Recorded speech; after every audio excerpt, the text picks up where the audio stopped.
ಗುರುಜಿ ಒಂದು ಒಳ್ಳೆಯ ಉತ್ತಮ ಉದಾಹರಣೆ ಕೊಡ್ತಿದ್ರಿ, ಒಳ್ಳೆಯ ಸ್ನೇಹಿತರಿರ್ಬೇಕು ಅಂತ. ಮುಂದೆ ಗುರುಜಿ, ರಾಮನವಮಿ ದಿವಸ ಪಾನಕ ಕೋಸಂಬರಿಯನ್ನು ಹಂಚಿ ನಾವುಗಳ ಮಜ್ಜಿಗೆಯನ್ನು ಹಂಚಿದಾಗ ಎಲ್ರಿಗೂ ಒಳ್ಳೆ ಗಾಢ ನಿದ್ರೆ, ಒಳ್ಳೆ ರೆಸ್ಟ್ ಕೊಡಲಿ ಆವತ್ತಿನ ದಿವಸ ಅಂತ. ಪಾಪ ಕೆಲವ್ರು ರಜಾ ಇಲ್ಲ, ಏನು ಮಾಡೋದು, ಆದರೆ ಕೆಲವರು ಬಲವಂತವಾಗಿ ತೊಗೊಂಡ್ಬಿಟ್ಟಿರ್ತೀವಿ, ಬಿಡಿ ಪರವಾಗಿಲ್ಲ. ಆದ್ದರಿಂದ ವಿಶೇಷವಾಗಿರ್ತಕ್ಕಂಥ ಈ ರಾಮನವಮಿಯಲ್ಲಿ ನೀವು ಹಂಚೋದು ದೊಡ್ಡದು. ಹಂಚುವಾಗ ಯಾವತ್ತೂ ಹೇಳ್ತಾ ಇದ್ದೀನಿ, ಲೋಟಗಳಲ್ಲಿ ಹಾಕೋದು, ಹೆಂಗೆಂಗೂ ಹಾಕೋದು ಎಲ್ಲ ಮಾಡಬೇಡಿ. ಆದಷ್ಟು ತಿಳ್ಕೊಳ್ಳಿ, ಫಸ್ಟ್ ಕೊಡಬೇಕಾದ್ರೆ ಲೋಟದಲ್ಲಿ ಕೊಡಬಾರ್ದು, ಕೈಯಲ್ಲಿ ಹೀಗೆ ಕೊಡಬೇಕು. ಆ ಕೈಯಲ್ಲೇ ಹಾಕಿ ಕುಡಿಬೇಕು. ರಾಮರಸ ಮಾತ್ರ ಕೈಯಲ್ಲಿ ಕುಡಿಬೇಕು. ಕುಡಿದಾಗ ಮನಸ್ಸಿಗೆ, ಮನಃಶಾಂತಿಗೆ, ದೇಹಕ್ಕೆ ಬಹಳ ಉತ್ತಮ. ನೀವೆಲ್ಲೋ ಪ್ಲಾಸ್ಟಿಕ್ ಗ್ಲಾಸಲ್ಲಿ ಕೊಡೋದು, ಎಲ್ಲೋ ಗ್ಲಾಸಲ್ಲಿ ಕೊಡೋದು, ಯಾವುದೋ ಗ್ಲಾಸ್ಗಳು ಕೊಟ್ಟಿರ್ತೀರ, ಅವ್ನು ಕುಡಿದಿದ್ದು, ಇವ್ನು ಕುಡಿದಿದ್ದು, ಇವ್ನು ಕುಡಿದು, ಅದು ಕುಡಿದು ಏನಾಗಿದೆ ಎಂಜಲು ಅಂತ ಹೇಳ್ತೀವಿ. ಕೆಲವರು ಏನು ಮಾಡ್ತಾರೆ, ಇಲ್ಲ ರೀ ನಿಮ್ಮ ಪಾತ್ರೆಗಳು ತಂದುಬಿಡಿ ಹಾಕ್ಬಿಡ್ತೀವಿ ಎತ್ಕೊಂಡು ಹೋಗಿ, ಅದು ಒಂಥರ ಪರವಾಗಿಲ್ಲ. ಎಂಜಲ್ ಮಾಡಬಾರ್ದು ಅನ್ನೋದಕ್ಕೆ ಸಾಕ್ಷಿ ಯಾರು ಹೇಳಿ?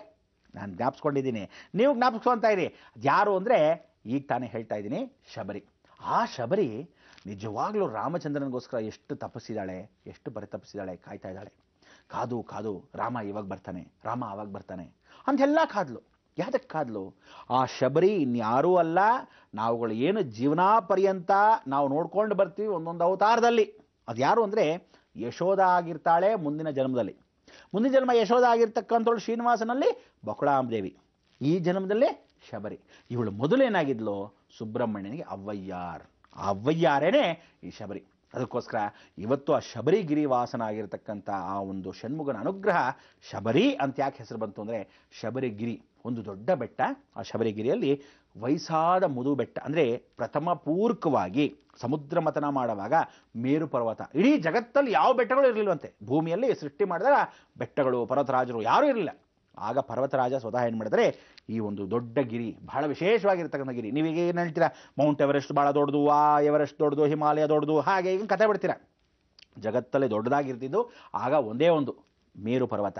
ಆ ಮೇರು ಪರ್ವತನೇ ಸಮುದ್ರ ಮಥನ ಮಾಡೋಕ್ಕೆ ತೊಗೊಂಬಂದಿದ್ದು, ಅದು ವಿಶೇಷ. ಆಗ ಮುದಿ ಪರ್ವತ ಅಂದರೆ ವಯಸ್ಸಾದ ಮುದಿ ಪರ್ವತ, ಬಹಳ ವೃದ್ಧರು, ಎಷ್ಟೋ ಜನ ಋಷಿ ಮುನಿಗಳು ತಪಸ್ಸನ್ನು ಮಾಡಿರ್ತಕ್ಕಂಥ ಶಬರಿಗಿರಿ. ಆ ಶಬರಿಗಿರಿಯಲ್ಲಿ ವಾಸವಾಗಿದ್ದ ಏಕೈಕ ಹೆಣ್ಣು ಮಹಿಳಾ ಆಗಿರ್ತಕ್ಕಂಥವಳು ಶಬರಿ.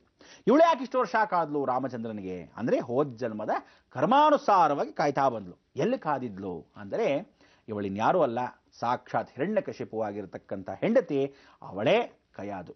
ಆ ಕಯಾದು ಪ್ರಹ್ಲಾದನ ಕಾಯ್ತಾ ಇರ್ತಾಳೆ.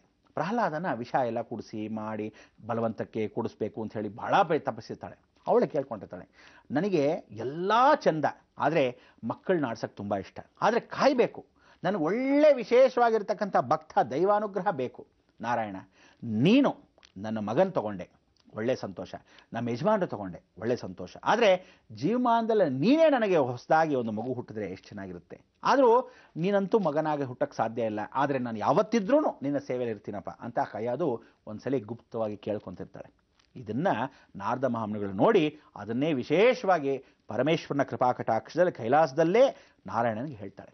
ಆಗ ನಾರಾಯಣ ಹೇಳಿರ್ತಾನೆ, ಖಂಡಿತ ಇವಳಿಗೆ ರಾಮಾಯಣ ಕಾಲದಲ್ಲಿ ರಾಮನ ಅವತಾರ ಎತ್ತಿದಾಗ ಖಂಡಿತವಾಗ್ಲೂ ಇವನಿಗೆ ಅನುಗ್ರಹ ಕೊಡ್ತೀನಿ. ಅದಕ್ಕೆ ಆ ಶಬರಿ ಆವತ್ತು ಕಾದಿದ ಕೈಯಾದು ನಾರಾಯಣನೇ ಸ್ವತಃ ನನಗೆ ಬಂದು ಆ ಕಾಯ್ಕೊಂಡಾಗ ಎಷ್ಟು ಹಣ್ಣು ಅಂದರೆ ನೋಡಿ, ಹಣ್ಣನ್ನು ಕಾಯ್ತಾ ಇರಬೇಕು.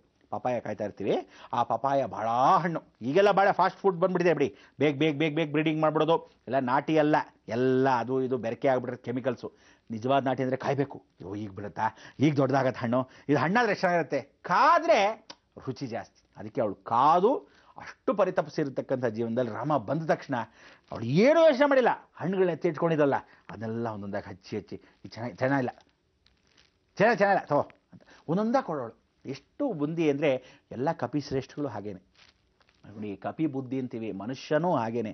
ಪ್ರತಿಯೊಬ್ಬನೂ ಆ ಕೋತಿ ಚೇಷ್ಟೆ ಅನ್ನೋದು ಯಾವತ್ತಾದ್ರೂ ಜ್ಞಾಪಕ ಬರುತ್ತೆ. ಇವತ್ತು ದಯವಿಟ್ಟು ಹೇಳ್ತಾ ಇದ್ದೀನಿ, ಭಾಳ ಜನಕ್ಕೆ ಈ ರಾಮರಸ ಕುಡಿದ ಮೇಲೆ ಸ್ವಲ್ಪ ಮಟ್ಟಿಗೆ ಕೋತಿ ಚೇಷ್ಟೆ ಬರುತ್ತೆ.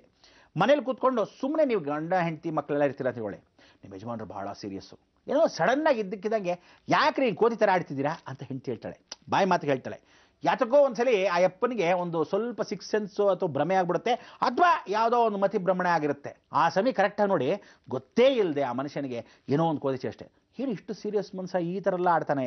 ಹೆಂಡ್ತಿನೂ ಅಷ್ಟೇ, ಒಳ್ಳೆ ಬಾಯಿ ಮುಚ್ಕೊಂಡು ಗಂಭೀರವಾಗಿರುವಂಥ ಹೆಂಡತಿ ಸಡನ್ನಾಗಿ ಏನೋ ಒಂಥರ ಆ ಟಿ ವಿ ನೋಡ್ತಾಳೆ, ಯಾವುದಕ್ಕೋ ಉದ್ವೇಗಕ್ಕೋ ಏನಕ್ಕೋ ಡ್ಯಾನ್ಸ್ ಆಡೋಕ್ಕೆ ಶುರು ಮಾಡ್ಬಿಡ್ತಾಳೆ, ಏನೋ ಒಂದು ಮಾಡ್ತಾಳೆ. ಕಪಿಚೇಷ್ಟೆ ಅನ್ನೋದು ಮನುಷ್ಯನಿಗೆ ಅವಾಗವಾಗ ಜ್ಞಾಪಿಸ್ಕೊಳ್ತಂತೆ.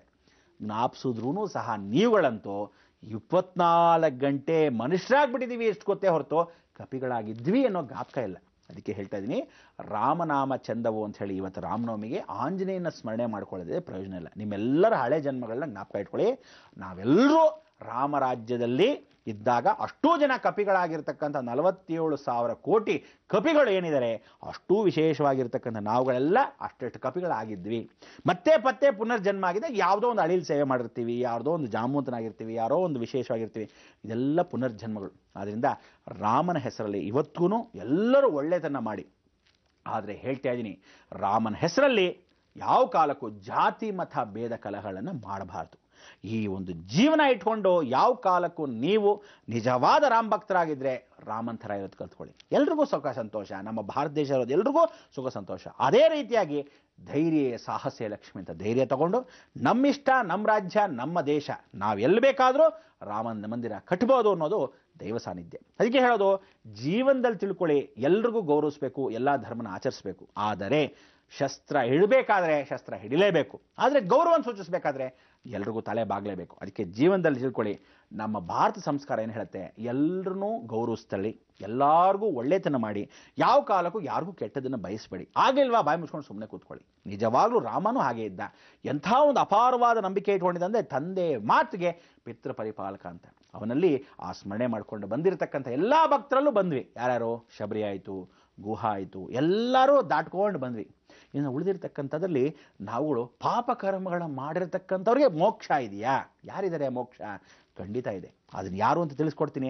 ಇನ್ನೇನು ಸ್ವಲ್ಪ ಹೊತ್ತಲ್ಲಿ ನಾವುಗಳು ಪರಿವರ್ತನೆ ಮಾಡ್ಕೊಳ್ಳೋಕ್ಕೆ ಇನ್ನಷ್ಟು ವಿಚಾರಗಳು ತಿಳಿಸ್ಬಿಟ್ಟು ಮಂಗಳವನ್ನು ಹಾಡೋ ಸಮಯ. ರಾಮಾಯಣ ರಾಮಾಯಣ ಅಂಥೇಳಿ ಜೀವನದಲ್ಲಿ ರಾಮಾಯಣ ಮಾಡ್ಕೋಬೇಡಿ. ಜೀವನದಲ್ಲಿ ರಾಮನಾಮ ಸ್ಮರಣೆ ಇಟ್ಕೊಂಡು ಮನೆ ಕುಟುಂಬವನ್ನು ರಾಮಂತರ ಸಂತೋಷದಿಂದ ಕಲಿಯೋಣ. ಅಂಥ ಒಂದು ಸಂತೋಷ ಯಾವಾಗ? ಪಟ್ಟಾಭಿಷೇಕ ಮಾಡುವಾಗ. ಪಟ್ಟಾಭಿಷೇಕಕ್ಕೆ ವ್ಯವಸ್ಥೆ ಮಾಡ್ಕೊಳ್ಳಿ. ಬಂದೆ.